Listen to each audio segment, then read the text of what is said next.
Happy Friday, everybody. Woo! Week 13. What a start. Pretty much everyone was good. Not Tyler Lockett, though.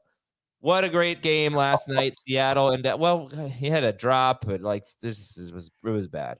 Adam Acer here with Dave Richard, waiting for Jamie Eisenberg to join us shortly.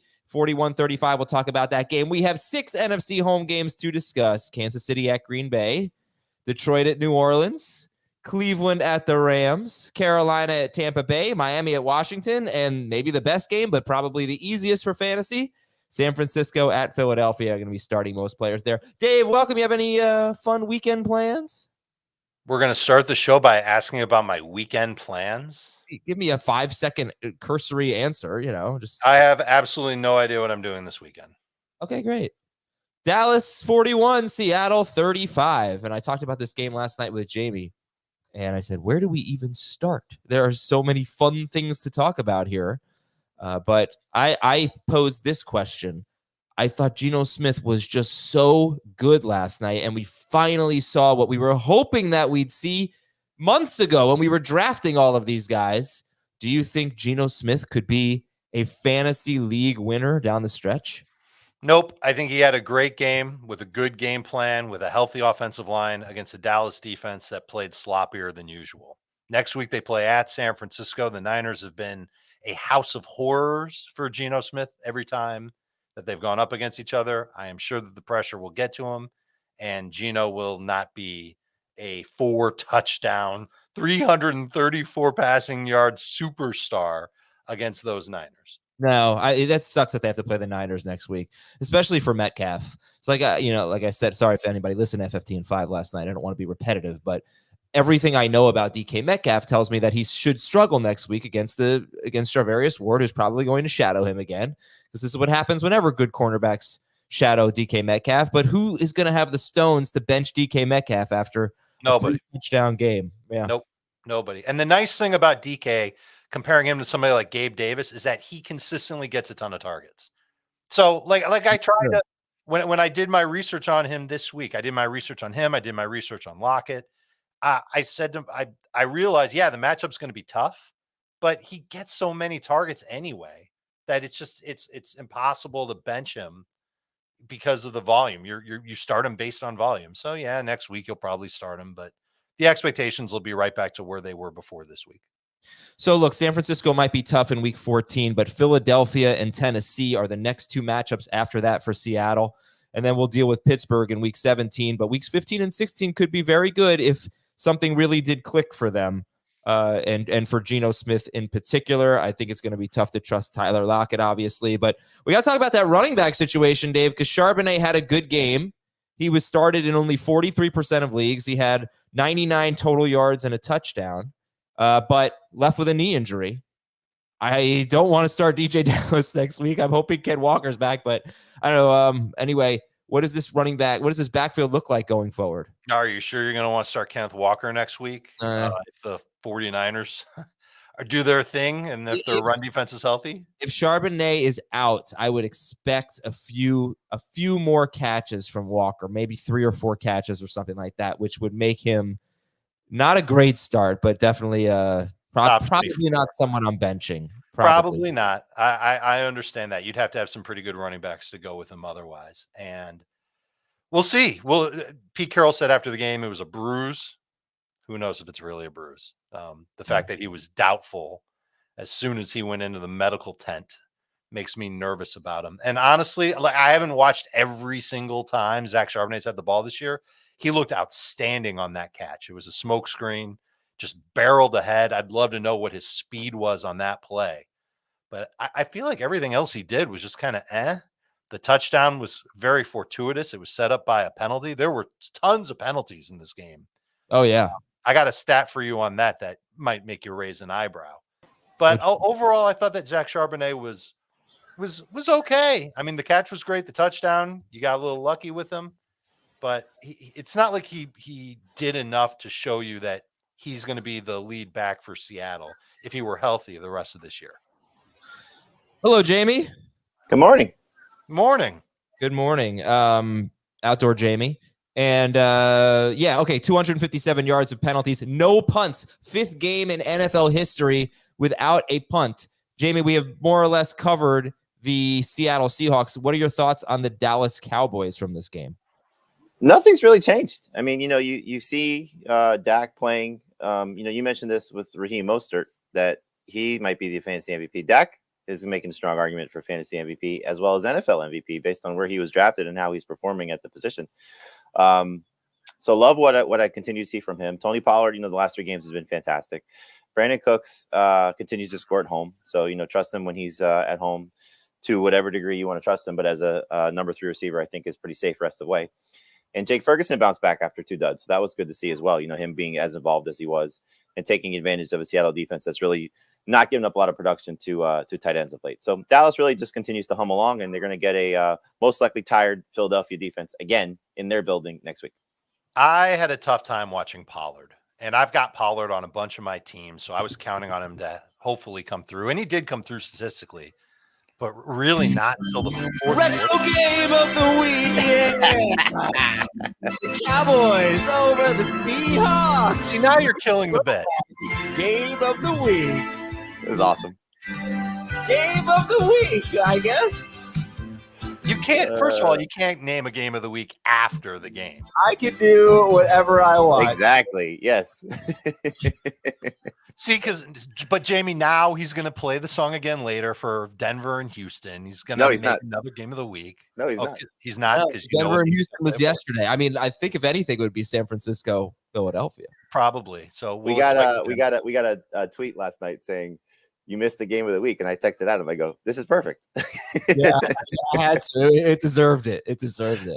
No punts. Come on. All right, Dave. Sorry, so I can't finish my point on Pollard because we got to play your bit. Tony Pollard. He was a tough watch, he got very lucky with his touchdown. There were 4 Seattle penalties on the drive that ended with Pollard's touchdown. I was so pissed off when he dropped the touchdown pass. Me too. But that was also like really hard throw to bring. Yeah, brought it in. I scared my cat because I slammed my fist down. And then he scored like 1 play later, but I wanted it to be a passing touchdown too, But Pollard 23 touches, which is good. Only the 3rd game all year that wasn't a double-digit outcome for the Cowboys. So that's what you're hoping for, more competitive games. And coming up, they have Philadelphia and Buffalo and Miami and Detroit. So you should figure a lot of touches for Pollard. But I do sit there and go, where is that guy that was running away from everyone all last year? Just doesn't. I don't know where that guy is. He has some nice plays, but not enough. But he scored, and hooray. He was started in 96% of leagues. And then I asked Jamie this yesterday. Dave, I'll ask you, is there any way to predict when Jake Ferguson is going to have a good game or be involved? Yes, anytime that the Cowboys are going to have a hard time running the ball or they're in a high-scoring game.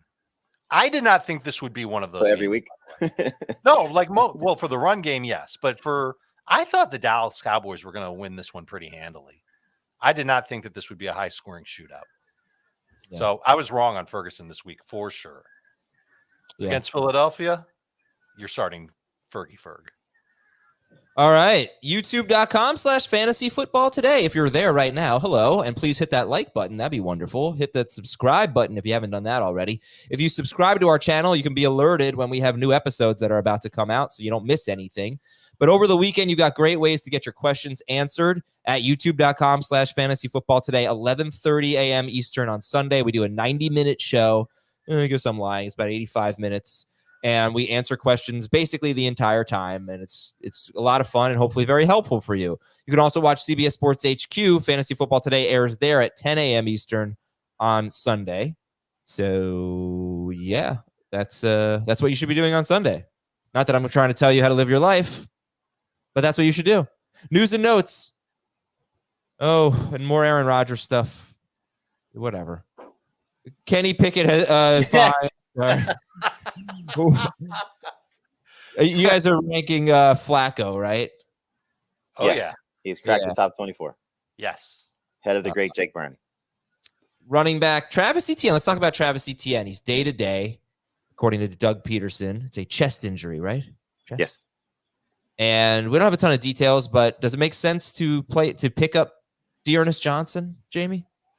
Yes, for two reasons. I reached out to a buddy of mine that covers the team, and he told me that he should be okay, should be able to play this week, but the Jaguars are probably going to try and limit his touches. Whether that comes to pass or not, we'll find out. We hear this all the time whenever you have a lead running back and some backup options, but they've been doing it a little bit lately, more and more with Dearness Johnson. He's made some big plays. He had a 32-yard catch and a 43-yard catch in each of the last two games.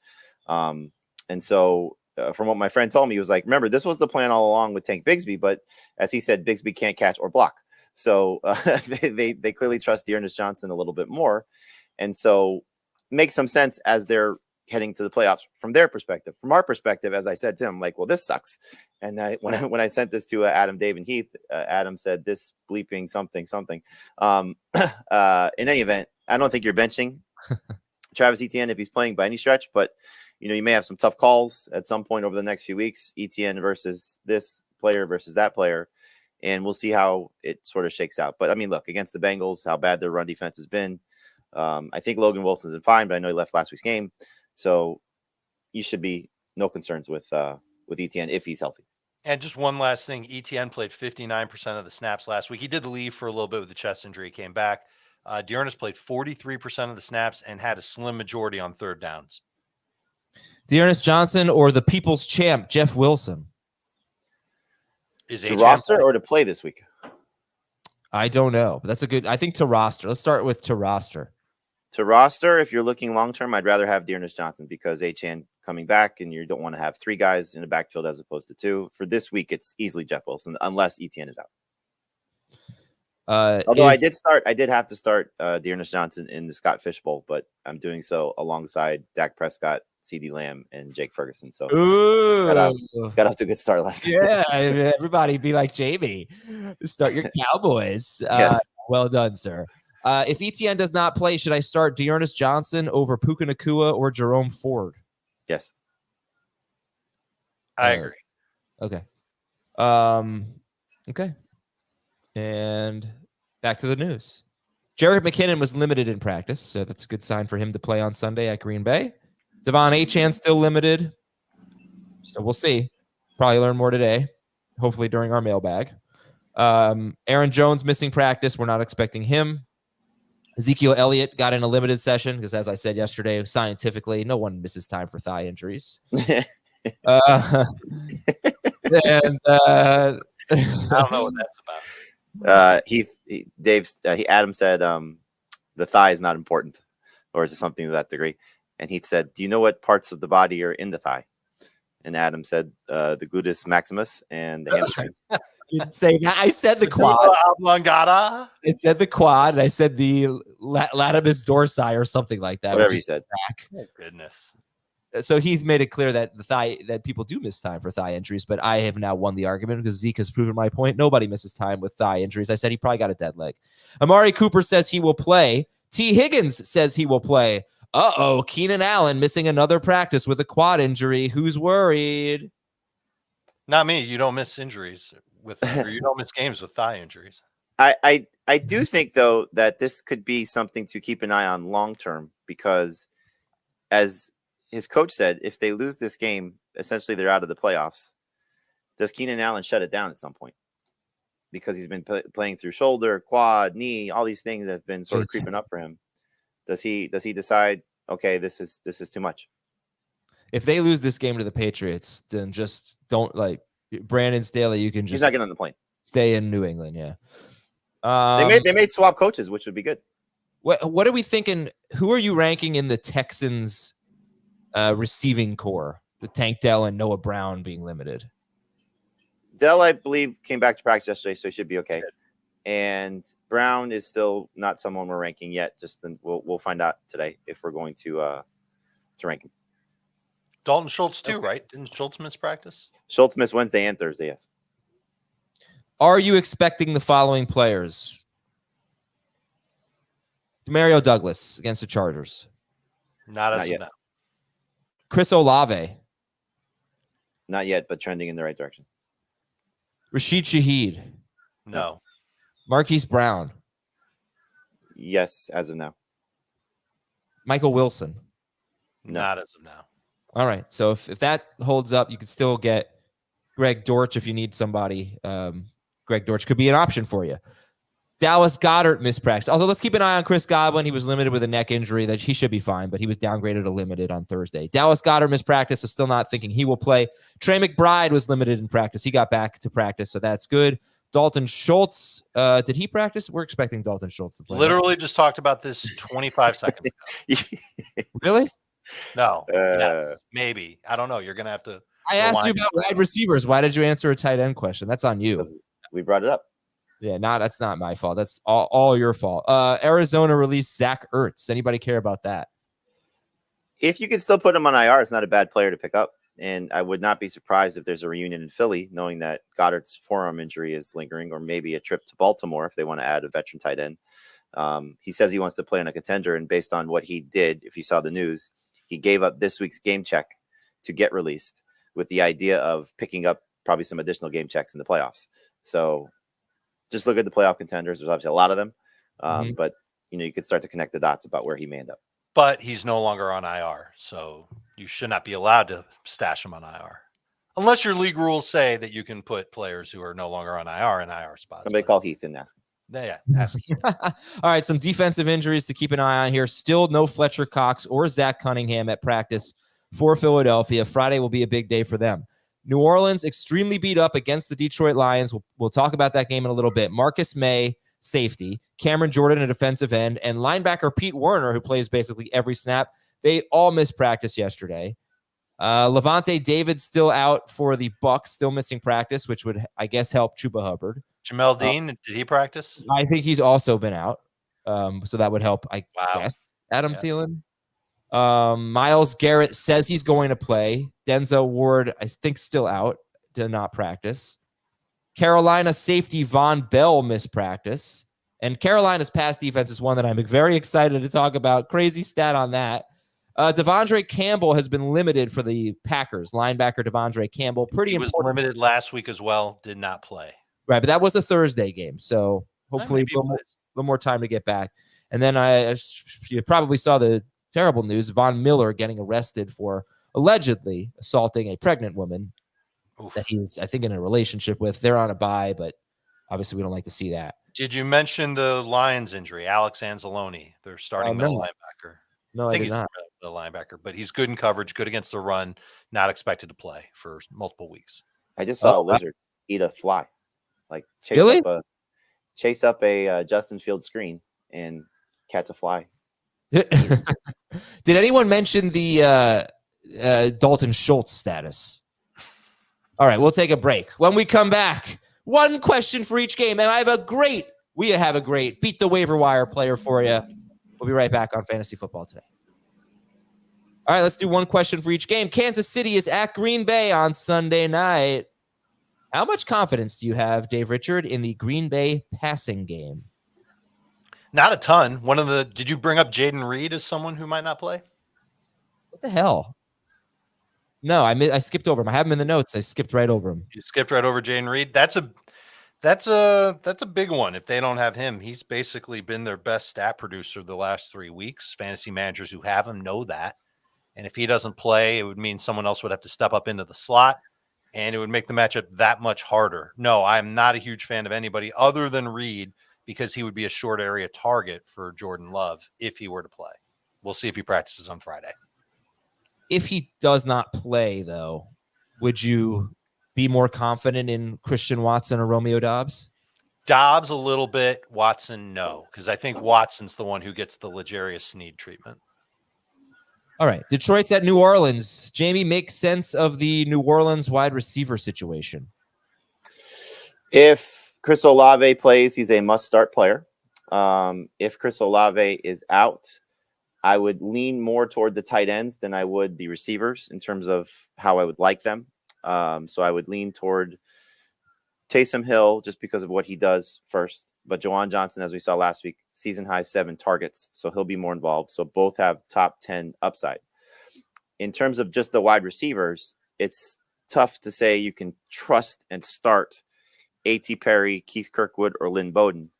but I would take a chance on A.T. Perry just because I think he has the most upside of the group, but nothing more than a number 3 wide receiver at best and more in deeper leagues than anything. It's probably a situation you want to avoid. And if there is no Chris Olave, I think it's almost impossible to start Derek Carr in anything more than Superflex or 2 QB leagues because of the week. If this was not a 16-month bye week and all the quarterbacks missing, it'd be easy just to sit Derek Carr across the board. If there's no if there's no Chris Olave, Kamara over under 7.5 catches. I mean, you could say 10.5 catches and I take Right. the over. And remember, and no Anzalone playing. No Anzalone, right. That makes the matchup juicier for New Orleans. Cleveland's at the Rams. Is Kyron, what's his name? Kyron Williams. Is Kyron Williams the only easy start in this game? I'd argue that Njoku and PPR is an easy start. I don't think a lot of people are benching Puka at this point. But why not? What has Puka Nacua done lately to earn that? The only good game he's had recently was the one Cooper Kupp left with an injury. I'm not saying he's going to have a good game. I'm just saying I don't think people are sitting him. Right. And probably the case for Cooper Kupp too. Yeah, but they're not easy. I mean, Kupp is certainly not an easy call. I think there's 2 receivers to talk about. There's Cooper Kupp and there's Amari Cooper. And I'm kind of excited about Amari Cooper with Joe Flacco at quarterback. Just because of what we've seen from Flacco in recent years, latching onto one receiver and firing away. We saw it with Garrett Wilson in 2 of 3 games last year. It was really 3 games, at least 8 targets for Wilson in each of those games. But I think that Amari Cooper's got a chance to see his ADOT go back to what it was, which is about 15 yards downfield. That's a great ADOT. And Flacco, for what it's worth, he's a better quarterback than Dorian Thompson-Robinson. So there's more upside for Amari Cooper now than there would have been if DTR plays. And what I'm worried about with Cooper Kupp is that he's practicing in full this week. Maybe he's not as unhealthy as he looked last week. I've got him as a sit, but I'm a little nervous that that's going to look a little foolish. Ultimately, I think the matchup's tough for both Rams wide receivers because the Browns pass rush with Myles Garrett playing should be able to get to Matthew Stafford, should make things tough on them in the passing game.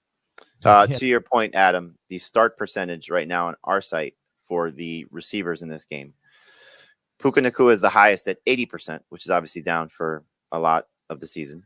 Mm-hmm. Cooper Kupp is at 74%, and Amari Cooper, understandably so, is at 47%.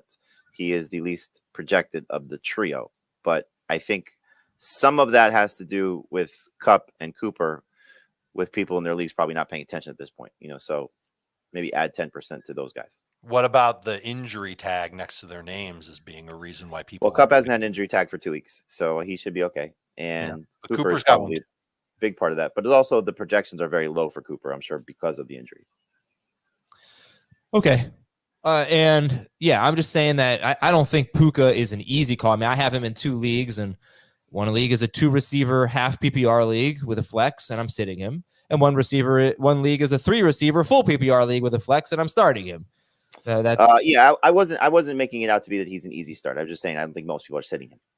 Okay. None of these guys are like slam dunk top 15 types of fantasy receivers. Yeah.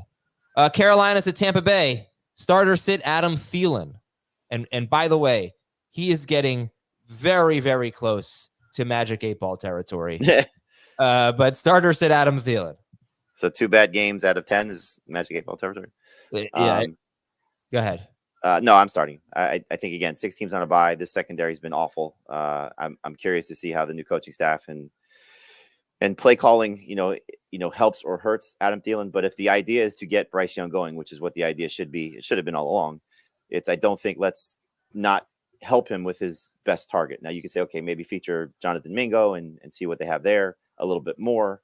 But I would imagine that Bryce Young is going to lean on Adam Thielen quite a bit. And knowing that the secondary has been as bad as it is, I'm still starting him as a number 2 receiver without hesitation.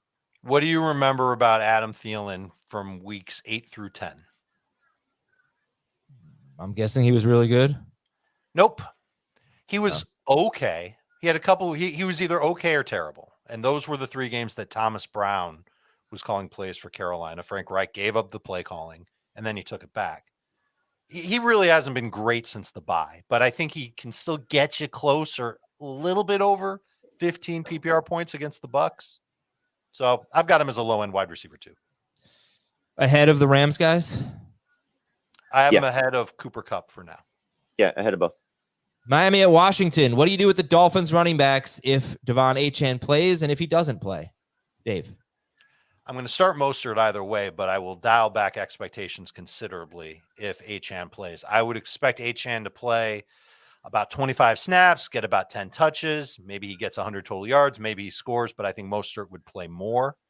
And Mostert would be probably like a borderline RB1 if Achane plays. If Achane, and I wouldn't use Jeff Wilson at all. If Achane doesn't play, Mostert's right where I am ranked, which is his top 10 RB1. And Jeff Wilson maybe gets back to 10 PPR points like he had last week. I thought Wilson looked pretty good. Should be a blowout win for the Dolphins. Of course, I said that for the Cowboys, and look what happened. But I don't know if the Commanders are going to play neck and neck with the Dolphins like that. And I think that Jeff Wilson will have his opportunities to get some decent numbers. So in a pinch at running back, you could use Jeff Wilson if there is no Achane. I don't think anybody's benching Mostert no matter what happens. I would be very hesitant to start Devon Achane, knowing that the last time he came back from the knee injury, he could not finish the game. And I would want to see it first unless I'm stuck. So I don't have high expectations. Clearly, he could make your fantasy day on one play. We've seen that, from him and his ability, but I don't want to trust it. I think that Jeff Wilson is going to be a problem for both of these guys when everybody's there, because I don't think they're just going to completely get away from him. And I think what we saw last week, based on the usage, and you talked about this a lot, Adam, Mostert is a borderline RB1 now, because I think they're going to use Jeff Wilson quite a bit in this game. And so Wilson's a very good flex option.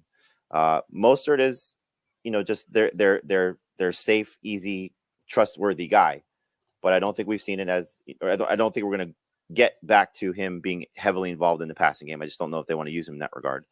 And he's been on the injury report for whatever it's worth, whether it's maintenance or something that he's dealing with, which could be scaling back a little bit of what they're doing with him. So I think this is a little bit, I know you've kind of gotten a lot of flack for being concerned about Mostert. There's definitely reason to be concerned about Mostert if all three guys are going to get work. Actually, I haven't really gotten that much flack for that one. Don't not like when I said ETN a month ago. Anyway, Washington has allowed 14.4 or more PPR fantasy points to a running back, I believe, in 6 straight games. 5 of those running backs scored 19.7 or more PPR fantasy points. They have been a layup for every position, basically. All right, one more game, guys, and you can just answer this real quick. San Francisco at Philadelphia. Are there any tough calls in this game? Not to sit, no. I don't think so. I think based on your rankings and based on what I was thinking, I think DeAndre Swift is somewhat of a tough call. You guys have him about 18th, and with Zach Moss and Kyron Williams, and for, I don't know for Dave too, but for Jamie, for Najee Harris, there are a lot of guys that aren't typically ahead of Swift. I think he's got the worst matchup, basically. He definitely does. Yes, that's a good call. He's not set it and forget it. So he's in that conversation of, I think we talked about this for you guys yesterday, of if you have the 2 guys you mentioned, Mostert as well, guys that you drafted after Swift or have picked up along the way in terms of Moss, that you're starting them over. Okay, let's go to beat the waiver wire. Only 2 teams are on a bye next week, Washington and Arizona, but we'll also help you beat the waiver wire just for the future. And I think the best name off the bat is Roschon Johnson. He is 47% rostered. The schedule is not great. Well, after Detroit, it's really not that bad. Cleveland's got kind of an iffy run defense. Arizona, Atlanta, and I have no idea what's going to happen with Roschon Johnson. He could go back to being in a 3-way split next week. But if you saw Roschon Johnson and Dearness Johnson out there, who would you pick up? Johnson. Yeah. So we're talking about today, right? Who would you pick up? I think I would pick up Dearness Johnson right now because of the potential of Travis Etienne missing the game. The fact that nobody in my league has picked up Roschon Johnson means that they're not clamoring to get him. So you'd rather have the situation of, oh my God, Travis Etienne's ruled out. I have that guy on my team already, as opposed to now I got to go drop Roschon Johnson to pick up Dearness Johnson. So I'd rather have Dearness Johnson for the next 2 days. And then let's say Sunday morning comes along, Travis Etienne's active Monday. Well, yeah. Oh, you can make this move on Monday because Roschon doesn't play this week. Unless you're Monday comes along, Etienne's active. That's when you kick Dearness to the curb and pick up Roschon. Yep. Diabolical. I love it. Diabolical. And 2 other players who are on a bye this week that I think you should be looking to pick up. Odell Beckham, 55% rostered, And Isaiah Likely, 38% rostered. Next week he gets the Rams. They are a great matchup. And They both had their roster percentage drop. That's interesting. yeah, well, Likely I'm a little surprised by. Beckham, I'm not shocked. But again, he had a bad game. He barely played last week. So I think he'll be healthier and good to go. I guess it makes sense with all the teams on a bye. People have to make some tough calls. Can I suggest a DST? Oh, absolutely. But I just a few more names. Cade Otton, if you need a tight end, he's still available in 35% of leagues. You could, if you're desperate, you could look at Zach Ertz. Get your handcuffs now. Royce Freeman is not a terrible handcuff. Elijah Mitchell obviously is a good one. He's available in a lot of leagues. You need a quarterback next week. Baker Mayfield's at Atlanta. Gardner Minshew's at Cincinnati. And you could always stash Aaron Rodgers and hope he plays against Washington in the fantasy postseason. Go ahead with the DSTs.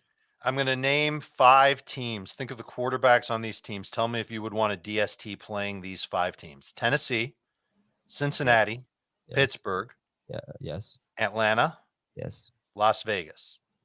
Yeah.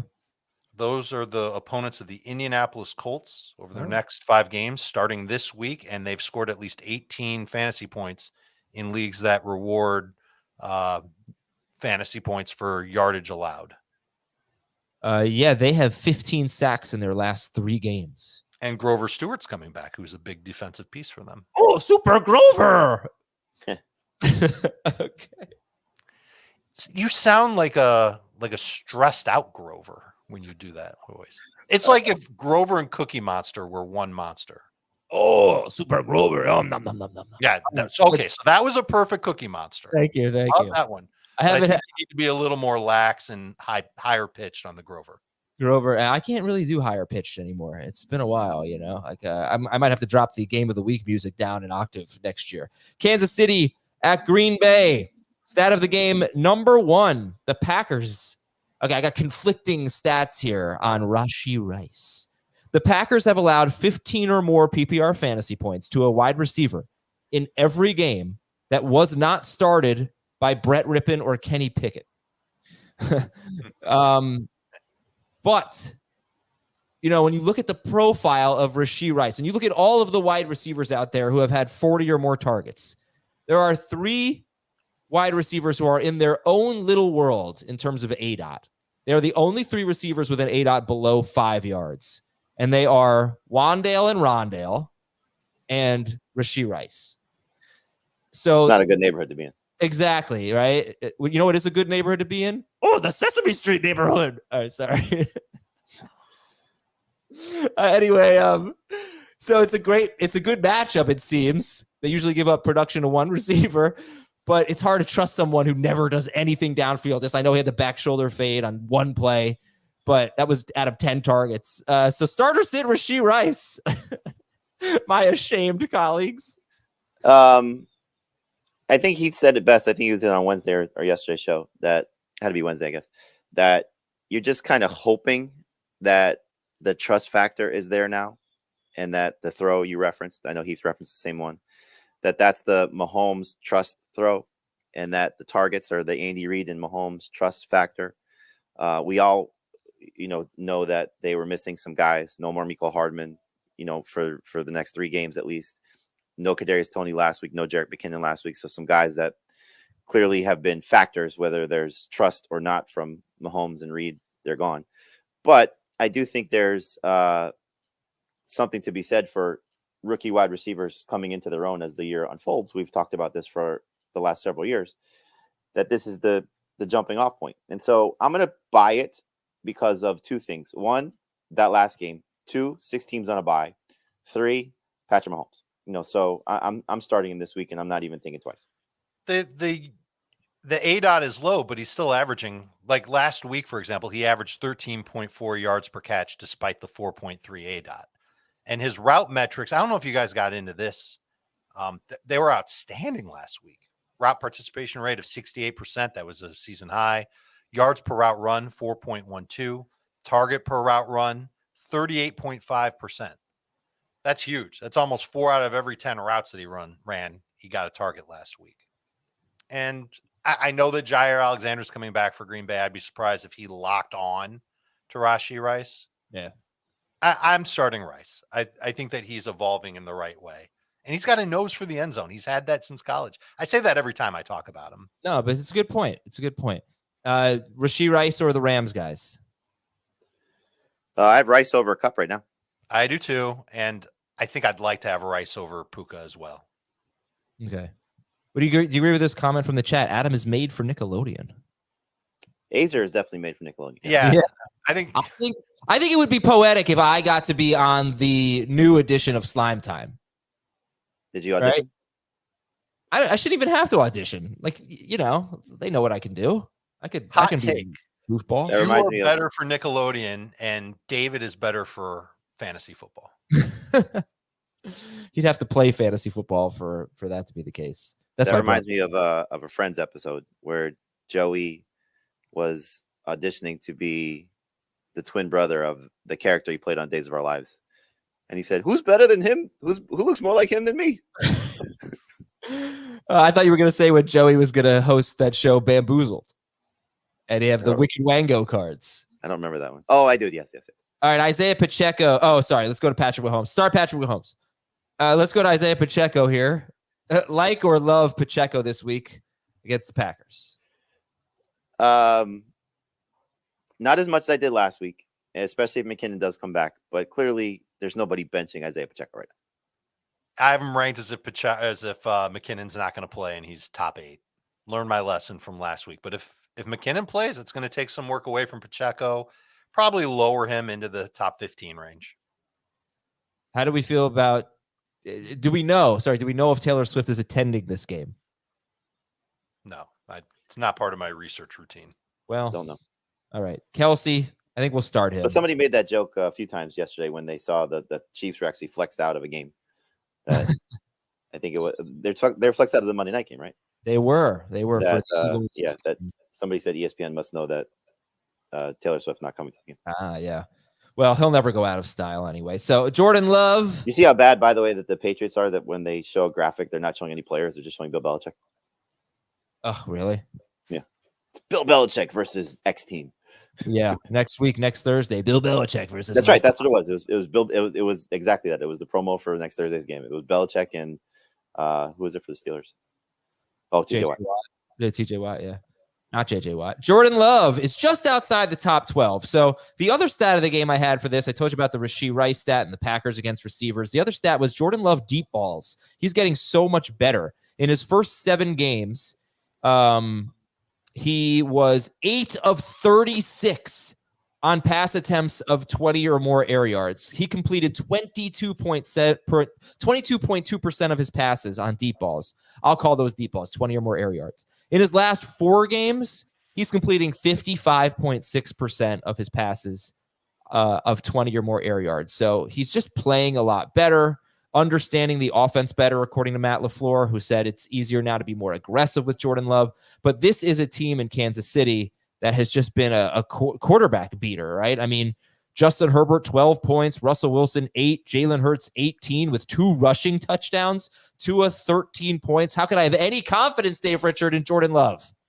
You can hope that he can still connect on those deep throws, even with the tough matchup, but you cannot look at him and say, surefire top 12 fantasy quarterback, even though the numbers have been really good for him lately. I buy into the matchup being tough for him. I've got him top 15. I do not have him top 12. Mayfield, Minshew, Love. Mayfield, Love, Minshew for me. Love and Minshew back to back. Minshew, Love, Mayfield. Howell or Love? Howell. Do it, Adam. Oh, that game's coming up in a little bit. So if Jordan Love has a good game against the Chiefs, then I think it probably changes the discussion a little bit. But we just haven't seen him have a good game against a tough opponent. Yeah, but I know you say that, and you're going to tell me the stats, and I get it. But go into Pittsburgh and go into Detroit and play the way that you did. That's not easy. And so, Detroit, I'll buy it. I'm not saying the defense, but to do it in those spots and to play as well as he has, that shows you he's putting on his big boy pants and starting to play real football. And if you have Jordan Love, keeper leagues, dynasty leagues, you're thrilled the way he's looked, and especially knowing that he's tied to these young receivers for a long time. So he may surprise us against the Chiefs based on what he's done the last few weeks. Like, he is looking like a legit NFL quarterback after some struggles earlier this season, and it's been awesome to see him grow and develop. Oh, yeah. Right. I co-sign. AJ Dillon, starter sit. He has not developed so well. If you're looking for 10 PPR points, I think he can get you that. I would prefer to sit. A lot of the success against the Chiefs from running backs has been touchdown related, and he's got one. So tough to say that you can count on him.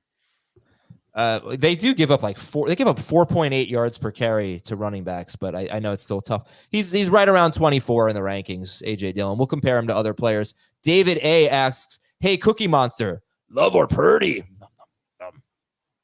Oh, I love Purdy. All right, yeah, go with Brock Purdy. Yeah. Okay. Dylan, would you start Dillon over any Packers receiver? I don't think so. Over any Packers receiver? Like Dobbs versus Dillon? The thing with Dobbs is if he does not score, he's not getting you 10 PPR points, like you said, Dave. So I would take my chances probably with Dillon over him. And probably over Watson, too, because I don't think Watson's going to be very good if he doesn't score, too. If you're just playing the upside card, the upside card is in favor. Yeah, receiver. I'm definitely taking definitely Watson over Dillon. Definitely going Watson over Dillon. I currently have Dillon over Dobbs. If there's no Reed, Dobbs will go over Dillon. I have a tough call to make in a tight end premium league of Tyler Conklin versus Dillon, and that's what I'm struggling with. Dave and Jamie have the Chiefs. Oh, Tyler Conklin. Oh, and tight end premium. Okay. Dave and Jamie have the Chiefs DST as a start. Heath has them as a low end start. Detroit is at New Orleans. And Jared Goff, is this a tough matchup for him? Are there concerns about Jared Goff, or is he an easy start, Jamie Eisenberg? He's an easy start with 6 teams on a bye. And look, he's had 2 very big games on the road this season. So, the home road splits might not be exactly as we've mapped it out for at least the early part of the year. But you have potentially no Cam Jordan, right? I don't think we've seen him back in practice. We have no Marshawn Lattimore. So 2 key pieces maybe not there for the Saints defense. Adam, do you know who else is missing from the Saints defense? Pete Werner and Marcus May. Okay. Sorry to interrupt, Jamie. No. Just with the injuries that they're dealing with. Yeah, they could be a shell of themselves, basically. They could be. We don't know how it'll turn out. But and that sucks because their matchups coming up are fantastic for DST options. So you hope they have them healthy for the stretch run. But for this week, I think Detroit has a chance to bounce back and hopefully do whatever they want to. And Goff, look, he had a good fantasy day last week. It should have been a monster fantasy day because he lost 6 points in the Thanksgiving Day game with 3 fumbles. So, 22 points would have been 28, and you would have no hesitation, I think, with Jared Goff. So I'm starting him. I'm not even thinking about it. I really like the matchup better if there's no Cameron Jordan for obvious reasons, but especially because the offensive line for Detroit's been playing poorly the last couple of weeks. And that's always been the Achilles heel for Jared Goff. If he doesn't have protection, if he doesn't have time to throw, he gets nervous. And last week he fumbled the ball a bunch. So if there is no Cameron Jordan, and if that offensive line looks okay for Detroit, the injuries aren't so bad for them, then I think Jared Goff is trustworthy as a top 10 quarterback with, like you said, Jamie, 6 teams on bye. Rank the running backs, Dave. Gibbs is going to be at the top for me. It's almost by default just because of the upside. I'm going to put Kamara next and then Montgomery after that. That's full PPR. All 3 top 15, all 3 must-start guys. Okay. Monroe St. Brown, yes. Sam Laporta was struggling a little bit. And, honestly, I thought he was going to have a huge game on Thursday. And after the first quarter, he disappeared a little bit. But he still obviously had a great game. 5 catches, 47 yards, and a touchdown on 8 targets. What was I going to say? Oh, his yards per target. I just want to bring this up. Sam Laporta, first 5 games, 80.6% catch rate, 9.3 yards per target. Last 6 games, 65.2% catch rate, which is still solid. Yes. 5.4 yards per target. Not so great. Okay. But anyway, Laporta, would you start McBride or Laporta? Currently McBride, but keep an eye on his injury. All right. Would you start David Njoku or Laporta? Well, I take that back. If all those guys are out for the Saints, I'm going to go Laporta. Yeah. I've got Laporta second this week. Okay. So start Laporta. And no Josh Reynolds, no Jamison Williams. Derek Carr, we can't trust. If Olave plays, would Carr enter the Minshew Howell? Oh, absolutely. Yes. 100%. Yeah. Yes. I mean, we've kind of illustrated this Lions defense not being very good. So ahead of Mayfield, ahead of Love. I currently would probably keep Minshew one spot ahead of him, but it's close. Would you put him ahead of Sam Howell? No, but I'd put him ahead of Kyler. He's in that range for me, like 13 through 15. I agree putting him ahead of Love and Minshew. I wouldn't put him Minshew. I like Minshew better. There's no way I'd put him ahead of Kyler. I mean, Carr just faced Atlanta last week. Who's playing in that passing game? His two receivers got knocked out of the game. His two receivers got knocked out of the game in the second half, but that's and Olave had 100 yards before he left. Yeah, and I mean, he just doesn't throw enough touchdowns. The Taysom Hill factor hurts everyone, but it hurts Carr certainly. He obviously doesn't run. He's a little turnover prone. Kyler Murray, give Kyler Murray a little respect here. I'm giving. If Kyler Murray doesn't have Marquise Brown, oh, he will. Marquise Brown didn't practice. Trey McBride isn't at 100%. That matchup's going to be really hard for him. Okay, that's fair. Like I got to see who's playing for them, but I'm assuming Wilson's out and Brown and McBride are in. That's my assumption. Yeah. That's what happened last week. No, if those guys play, I agree with you. All right. Kamara must start, and Olave must start if he plays, obviously. What else here? We already go to the one question for each game. If you want to hear about A.T. Perry and all that, they're low end. But Taysom Hill and Juwan Johnson, who do you like better in full PPR if Chris Olave were out? I would still take Taysom Hill. I know Juwan Johnson probably catches more passes, but there's still just as much, if not more, touchdown potential for Taysom. And I think you saw what he was when Juwan Johnson was missing as a pass catcher. And I think that will come into play even with Johnson there if those receivers are out. Taysom Hill, I mentioned to Dave last night on our live stream, did not have a single route run in the fourth quarter. So that's just something to keep in mind. I don't really know how much bigger his role is going to get. I assume it'll be a little bit bigger, but yeah. Both Shaheed and Olave were out at that point. He did not run a single route in the fourth quarter, but he did have 7 carries in that game. Would you start? It cracks me up, all the comments about my hands. Yeah, this camera angle makes Jamie's hands look absolutely enormous. If I had my foam finger in here, I would wear that just to kind of match Jamie's hand presence. I should put that up on the wall. It's a good background, right? All right. I think that's pretty much it. I'll do some tight end questions. Anybody has any questions? I think after I move home, I'm going to come here and do my shows. You sound good. You look good. I love the palm tree. The golf course in the reflection in the window. Mateo says that Taysom Hill is going to have a bigger role than Jamie's hands. Okay. I don't see any questions regarding this. Oh, Juwan Johnson or Gerald Everett? Johnson. I agree. I might flip that if Olave plays. A.T. Perry or George Pickens? I got a sneaky feeling about George Pickens this week. Like I said yesterday, I think this is going to be a 2-touchdown game for Kenny Pickett. And so that could lead it to one of those going to George Pickens. I'm going to move Pickens up in my rankings. If there is no Olave, I'd still go Pickens. I've got Perry higher as of now.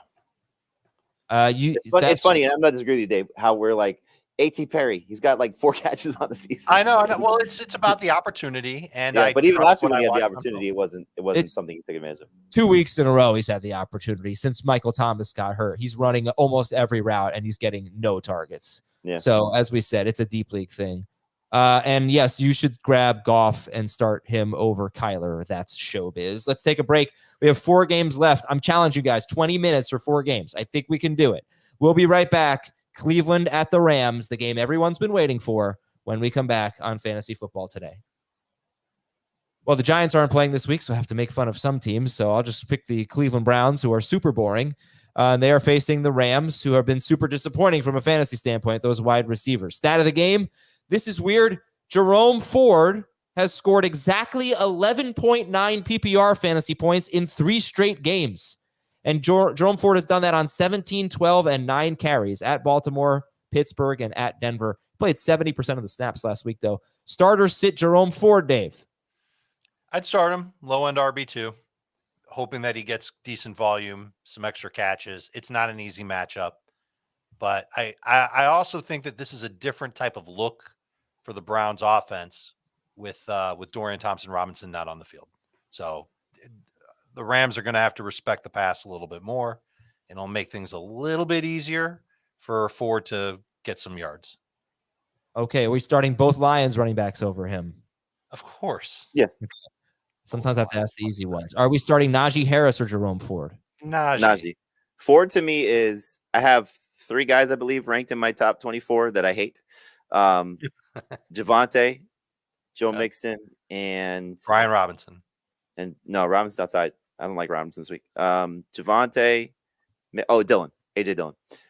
Those 3 guys. That's the cutoff for me after Jerome Ford, which is like 20th.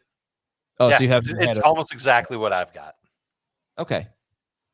All right. And then Cooper is basically with Dorian Thompson-Robinson, he's a sit. Without him, where are you ranking him? Has he top 24 guy, Amari Cooper? Yeah, that's 20. where I put him. All right. David Njoku is a start. Did I ask you Njoku versus the Saints guys? You did not. No, Njoku would be over the Saints guys. No, I'm sorry. I would take Taysom Hill over Njoku. I've got Njoku over the Saints guys in PPR. I will take Hill over Njoku in non-PPR. I like the way Dave says PPR. I feel like he emphasizes the wrong letter.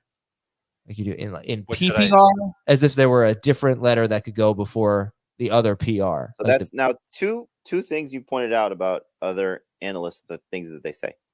What else was it? Today is December the 1st. He was so weird with the date. So he hasn't scored a touchdown since November the 6th or something like that. And so Adam asked him, "Did you say the before every date?" And then Heath got like a little self-conscious about it and said, "Today's November 30th." Yeah, he did it right. I'll make fun of Jamie here. I'll let the chat do it. Jamie's hands also make his head look very small, like that one scene in Beetlejuice. Okay. My favorite thing that Dave says in relation to our football conversations is the way he says Bengals. It almost sounds like it's a you, Bungles. Does he say Bengals? It almost sounds like he says Bungles, but for years, like he's always said. Yes. I've never even thought about that. As long as I don't say Jaguars. Please call me out if I ever say Jaguars. Adam judges everyone, but Adam doesn't know what black-eyed peas are. Very true. This is a good point. I know now because Heath taught me. I judge myself more than I look. Aren't they a group? More than I judge anyone.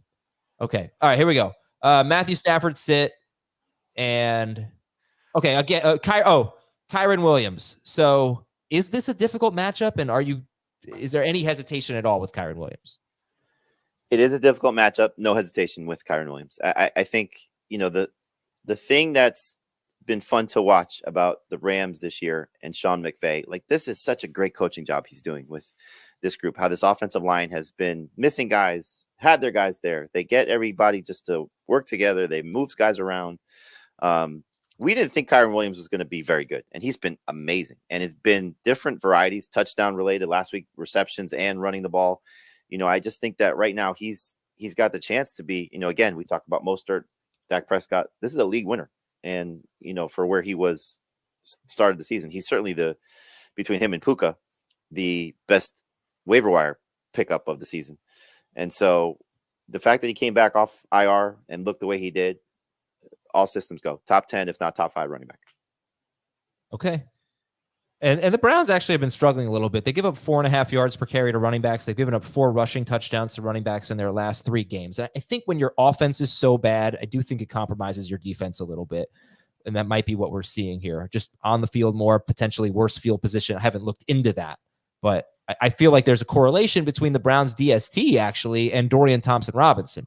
So he's not playing. Hopefully Flacco can be a little bit better for them. Not officially yet, but yes, most likely not playing. If he's not playing. All right, Rams wide receiver. So you guys like Puka better than Kupp. I broke this down on Beyond the Box Score. Biggest problem, I think, honestly, for Puka and for Kupp is they're not throwing nearly as much as they were. In his first 5 games, Puka ran 39 or more routes 4 times. In his last 6 games, he's been 28 to 31 routes in every game. So they're not throwing as much. He's not playing out wide as much, and he's been much, much better out wide, Puka Nacua. But in his last like 5 games, he's had 1 good game or 2 good games. So his last 4 games had 1 good game, and Kupp left that with an injury. So I'm sorry, I just I don't really have a ton of faith in him. I understand it's hard to get away from him, but I also wonder if he's playing hurt. He's been on the injury report a couple times. So yeah, I sum it up. Where do you have Puka Nacua ranked? Just inside the top 20. And look, as much I think Dave and I shared sort of the same sentiment on Kupp. I think Heath as well. Like, we're all concerned. It's been very tough. It's not just the last couple of games, and there's the third game of the last three without Stafford there. So there's been quarterback issues. There's been health issues. There's been it's a lot of struggles for Kupp. But 6 teams on a bye, it's hard to say must sit across the board for both of these guys. With what they have done, the potential that they have, and look, Myles Garrett, if he plays, he's playing hurt. Denzel Ward, if he plays, he's playing hurt. Thornhill may not play. So there's a lot of things at play here for this Browns defense. And so I think you just sort of have to understand, like, they're not slam dunks.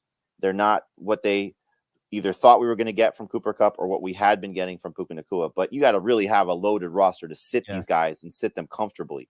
So, Rashee Rice, and this is for both of them, but Rashee Rice, Josh Downs, Jaden Reed, these guys that have had either strong play recently or have the chance to play well. It's not like you're saying, oh, and whether you do it or not, you're not doing it confidently. You're not saying Josh Downs in my lineup and Puka Nacua is not, or Cooper Kupp is not, because you can't. There's no way your mind can wrap your head around that. What would you do? How would you rank? I have Downs right behind Cooper Kupp, and that's one every time I do my rankings, Downs up, Downs down. Up down, up down. Same thing with Amari Cooper coming back from an injury over Puka. It's just it's tough to sit these guys because there's if it gets let's just say Flacco comes in and it's a great performance from him, and now the Rams have to throw, and now they're getting 10 targets each. You tell me I'm getting 10 targets for these two guys, there's no way I'm sitting them. But we just haven't seen that. And we saw last week Stafford throw 4 touchdowns, and Puka Nacua and Cooper Kupp did nothing. Right. Like, that shows the evolution of this offense and getting different things and taking advantage of matchups. So, or does it show that Stafford knows that those guys aren't playing to their usual standard and he's throwing the ball in a different direction? Yeah, I mean that's again that all ties into it, and we know man versus zone and how these guys operate. We know when the coverage is different, so it's just a lot at play here for these guys. So if you said it best, Adam, 2 receiver leagues, they're not slam dunks. 3 receiver leagues and a flex, there's no way you're sitting these guys this week. So it just depends on what you have. We could do 1,000 different scenarios of Kupp, Puka versus X, Y, and Z, and we'll probably have 10 different answers every time. All right. I can't imagine going to Higbee, even though he had a 2-touchdown game last week. No. So I'll read some questions from the chat. Downs or Cooper? Cooper. Amari Cooper, and then Cooper Kupp 1 spot ahead of Josh Downs in PPR. Flacco or Will Levis? Currently Levis, but I may change that. I think it's kind of funny. Like, I kind of have to catch myself here because I'm weirdly excited about Joe Flacco, but the dude hasn't played football all year. He sat on the sideline, literally his home sideline, I guess, because no team would sign him until the Browns were so desperate for a quarterback. Makes me nervous to kind of overrate him a little bit. I do have Levis spot ahead. In relation to who we're comparing him to, though, Levis hasn't exactly been a world beater one time out of 5. I know, that's true. All right, guys, one more here. I need 2: Cooper Kupp, Deontay Johnson, Terry McLaurin, and Jerome Ford. Is that Amari Cooper? Cooper. Amari Cooper, Deontay Johnson, Terry McLaurin, and Jerome Ford. Half PPR, I would go with. I don't want to play both Browns, so I'll take Amari Cooper and Terry McLaurin. I like that better. I think that's more upside. So you like Cooper better than Ford? If catches count, yes.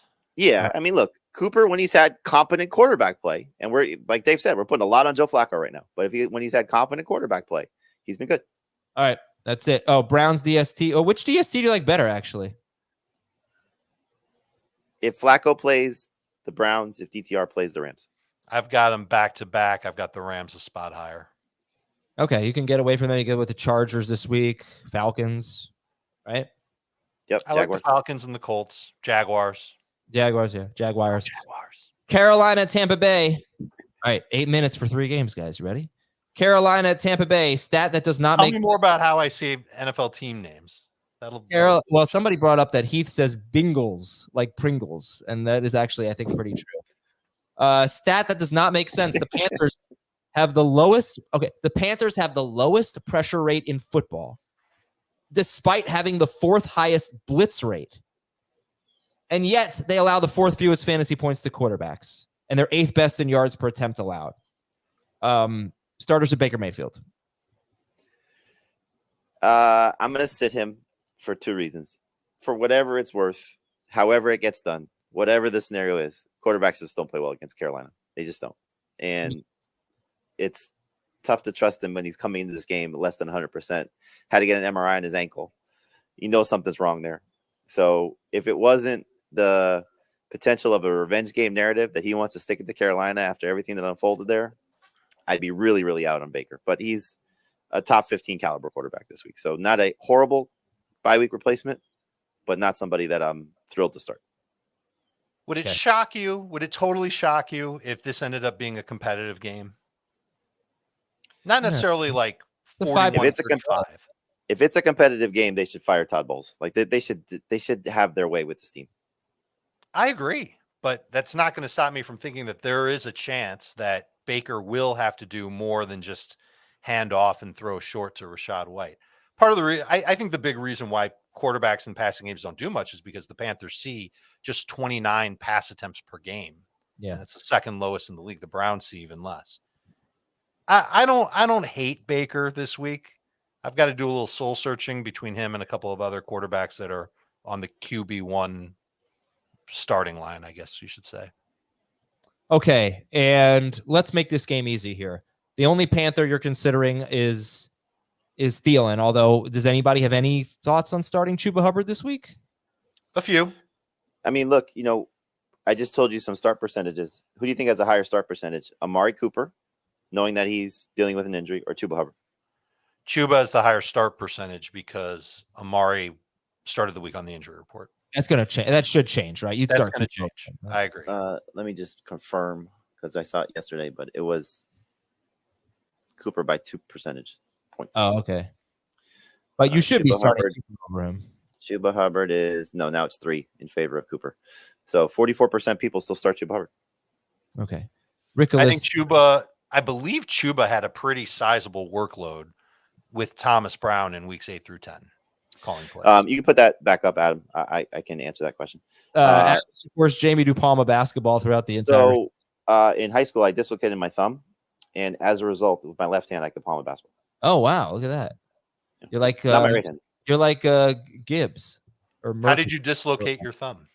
So I was playing football in the street, and we played 2-hand touch in the street and tackle on the grass on the swale. If you could picture that.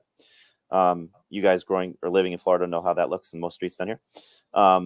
So there was a fumble on the grass, and we were killing each other, and I dove for the ball, and I saw my thumb as somebody slid across my hand. My hand was on the ball, slid across my hand, and my thumb just went in a bad direction. Oh, no. So my thumb was, I remember walking home holding my hand like this. My thumb was, if you see my hand, my thumb was up here. Wow.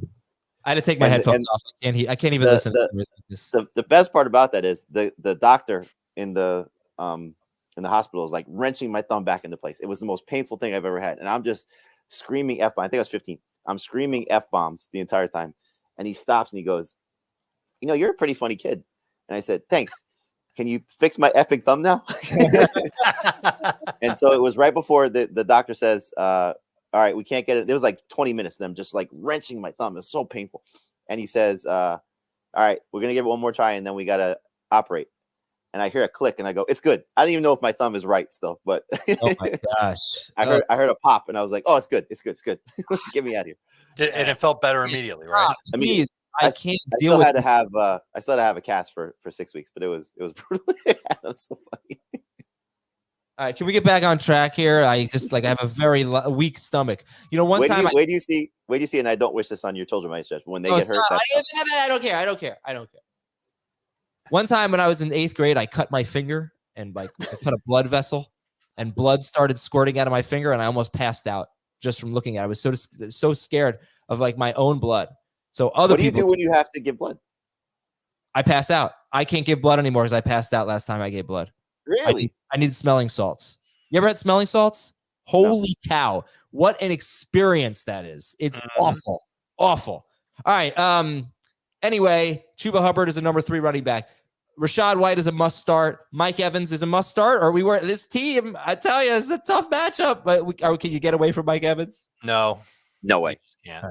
Mike Evans. I just traded Mike Evans in a dynasty league. I traded Mike Evans and Gardner Minshew because it's time to rebuild for a first and a third round pick. I was pretty thrilled with that. Wow, that's an excellent. Yeah. All right, Mike Evans or Jamar Chase? Evans. And Thielen, we've already discussed. He's a start this week. He's ahead of starter in PPR. Mid number 2 receiver for me. I'm a little bit more confident. Rashee Rice or Adam Thielen? Thielen. I'll take Rice. Jerome Ford or Adam Thielen? Half PPR. I'll take Thielen. I'll take Ford. Cade Otton or Juwan Johnson? If there is no Olave, give me Juwan Johnson. If there is Olave, I'll take Otton. Mostly agree. Tampa Bay's DST is in play. Miami is at Washington. Stat of the game. Number 1, Brian Robinson averages 2.5 targets per game with Antonio Gibson playing. I understand why Jamie does not like Brian Robinson. Dave, you are more optimistic about Brian Robinson. It's running back who's going to get a decent amount of work with a chance to score. It's the only reason why he's where he is in the rankings. Last week, we saw them trailing by just 10 points going into the fourth quarter before they got destroyed in the fourth quarter. Gibson first came back after missing the previous week, played more snaps than Robinson, slightly, but still. If game script holds and Robinson does not find the end zone, it's going to be a miserable stat line. The Dolphins, by the way, the last 5 running backs, PPR points, DeAndre Swift, 10.5 points against the Dolphins. Ramondre Stevenson, 7. Pacheco, 6.6. Josh Jacobs, 6.1. Breece Hall, 11.9. It's becoming a brutal matchup. And Breece Hall had to get 9 targets and 7 catches, which is not the norm for him, and that was from check down Boyle.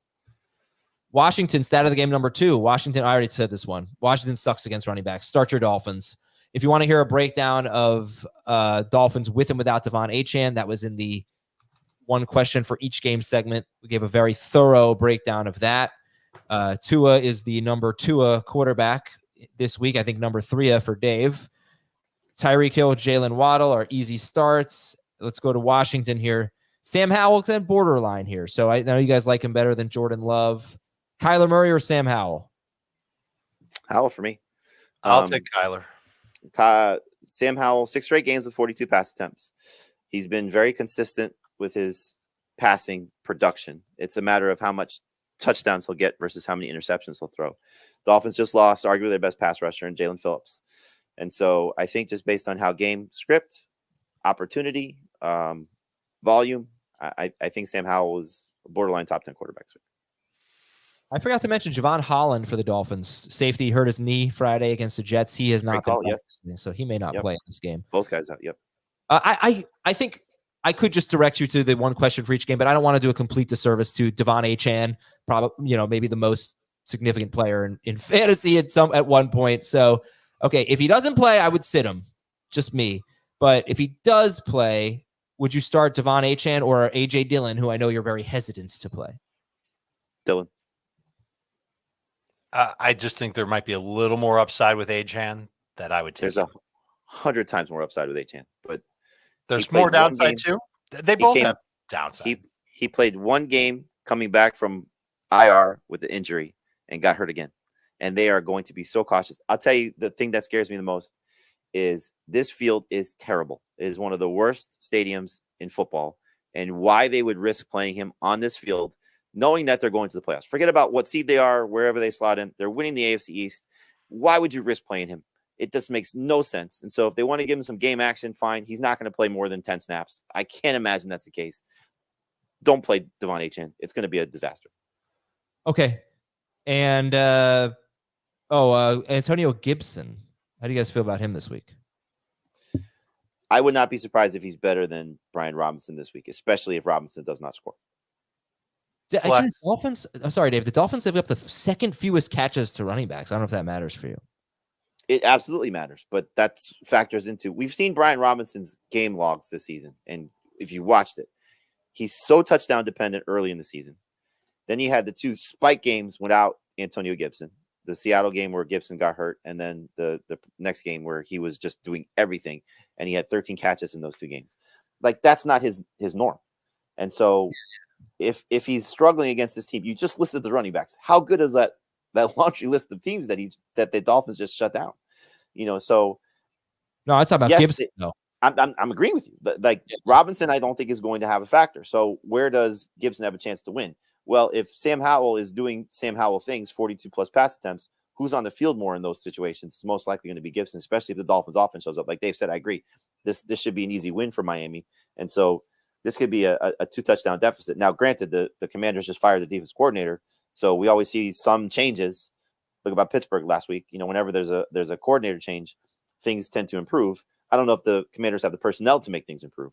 So to me, Gibson is a decent flex in PPR. Okay, so Dave,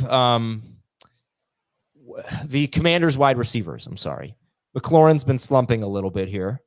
And would you start him over Cooper Kupp? And would you start Curtis Samuel and or Jahan Dotson this week? I've got McLaurin currently ahead of Cooper Kupp. He's right on the fence between a wide receiver 2 and wide receiver 3. And Samuel, I don't want to buy in too heavy into what happened last week with him. But if this is going to be a game, and I think this is going to be a game where Sam Howell will have to throw a lot, maybe he'll have a lot of short throws to Samuel. Samuel had a couple of deep throws as well. So I'll take him over Dotson, but not over McLaurin, not by any stretch. Right.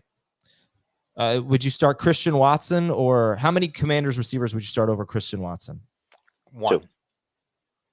Jamie, you say Curtis Samuel? Yep. Okay. Yeah. I won't. Logan Thomas is right around 12th. I mean, that's kind of where he lives. He had a bad game last week, but he scored 7.1 or more fantasy points in all but 2 games. So that's typically his floor. Dolphins might be an easy matchup. That's kind of hard to say.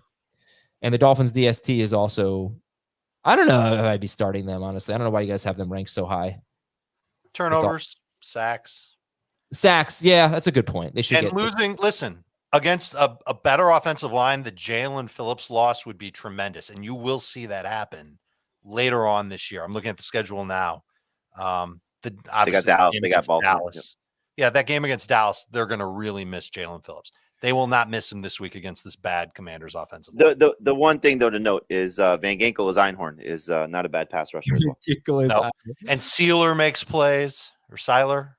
Sealer. I think you're right. Seiler makes plays. They still have Bradley Chubb. Like, they still have guys that are going to be able to get after Howell. Okay, let's go to San Francisco at Philadelphia. Stat of the game, DeAndre Swift has 12 targets in his last 5 games, and only 4 running backs have scored more than 11.1 PPR fantasy points against the 49ers. Not Tony Pollard, not James Conner, not the Steelers running backs, not Travis Etienne, not Zach Charbonnet. Not exactly the best list of running backs that they've shut down. But yeah, Swift is like 18th for the guys, so you could get away from him. It's tough matchup. Plus, they've been using Gainwell way too much for me. Like, stop it. Well, last week they didn't, but there are these random games where Gainwell will get in the 5-yard line, right? It's like yes, he pushes Jalen Hurts in the end zone. It's so annoying. So Hurts and AJ Brown and DeAndre Swift and Devontae Smith, easy calls. We're not expecting Dallas Goedert. Ayuk and Debo, are they easy calls for you guys? 100%. I mean, you're talking about Ayuk has scored a touchdown in 3 straight games, and this defense. First off, if they're missing any of the 2 interior guys, like you said, could be very difficult for Philly's defense already. But the secondary has been so brutal. They were just on the field for 95 plays. And you wonder if this game is huge because clearly they want to try and lock up the 1 seed. They get Dallas next week. If they lose this game, we could be looking at them playing for the NFC East division crown and going into Dallas. So they got to have their eye on that in some way, shape, or form, just by the nature of how players operate. So this is a tough spot for Philly. I really feel bad for them how the schedule's unfolded because you have San Francisco on rest against their team. Then they get Dallas on rest next week against their team. And so good point. I'm concerned about Philly's defense trying to shut down really anything San Francisco throws at them.